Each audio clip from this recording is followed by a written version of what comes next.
Hello and welcome to Arsenal Domination, where we are about to enter the last week or so of the transfer window. It's already been a record-breaking transfer window, £2.5 billion spent this summer by Premier League clubs, promises to be more in the next week or so. And this isn't a surprise to me. I said last year the transfer market would be incredibly flat last summer because players didn't seem to want to move. And a lot of clubs had financial issues. This year, much different. And Arsenal, no exception. They've spent big so far now on 7 players. And the question will be, what will they do in the last week of the window? On the one side, you'd look at it and say Arsenal really done well in the incomings, but already having injury issues.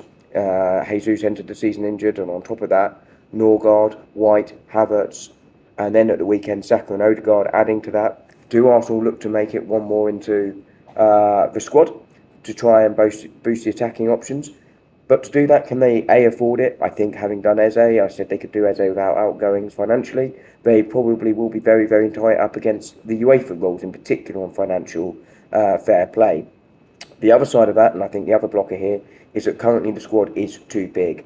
Now, selling some players will help with that. It will help with the UEFA FFP rules, but it will also help reduce the size of the squad. At the moment, as I say, it's too big. That causes issues over the season if a squad is too big. You have unhappy players. That can impact the quality of training, can impact the atmosphere around the squad. Arsenal, in addition to Hein, who went out on loan last week, will be looking to move on Zinchenko, Sambi Lokonga and Fabio Vieira. Suspect that won't bring in the greatest amount of money, somewhere in the region of maybe 35 million for the three of them combined. But there is also 2 other players they may well look to move on, Jakub Kiwior and Reiss Nelson. Now, depending on the news on Saka, maybe Reiss Nelson isn't moved on, maybe he's retained till January. Jakub Kiwior, I think, will move on. Arsenal will be reluctant to sell him, but he will fetch a good price. And, his stock will never be higher after the last season. But if he moves on, a replacement will need to be brought in. The other option, of course, is could Gabby Martinelli be sold? He didn't feature at all against Leeds. He struggled at Old Trafford and had a poor pre-season, but of course did show some good signs at the end of last season. If he is sold, does that then mean Arsenal bring someone in?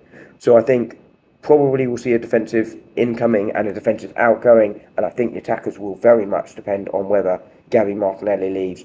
Rodrigo would be the dream. I suspect that will be a loan. Lookman, Semenya, possible options there, but I think we'll see what happens. Arsenal, it'll be very interesting to watch them in the last week of the window.